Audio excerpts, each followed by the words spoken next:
Bawal lang pa. Ano mo yung plano? Ano ba? Ay, nakatulid ka. Pero nag-eskwela na, naroon ang sus naman. Sila naman ulit lang ko dali. Ulit lang.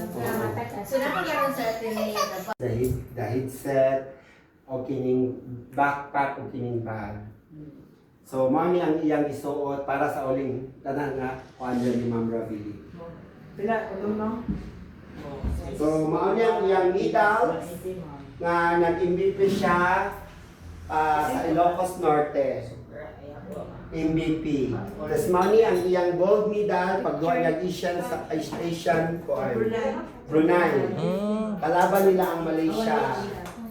So, kini pod mao ang iyang pinakalas nga dula last 2026 nag-silver medalist sila. Mao ni ang ipakpaa katong kapantanta nga kalapastangan.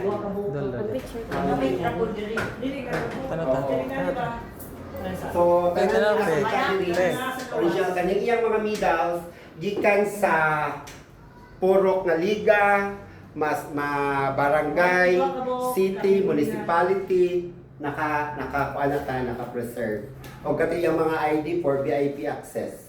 Then diri nga section, mao niyang iyang personal belongings na nakita namo sa iyang bag. Kining iyang perfume, kining iyang mga efficacy oil, kining iyang rosary, nga bracelet o kining Virgin sa Guadalupe. Mao ni iyang dala permitted para mo protect sa iya, pero wag siya na protektahan. Na so mao na siya siguro diharag tanan yang kapalaran taman. So na yung mga shaver, yung mga iPhone sa charger, mao niya giladala sa iyang bag isa ka pouch. Mao niya yung jersey. Pinistila tanan, mga original ni tanan. Iyang ipangsuot.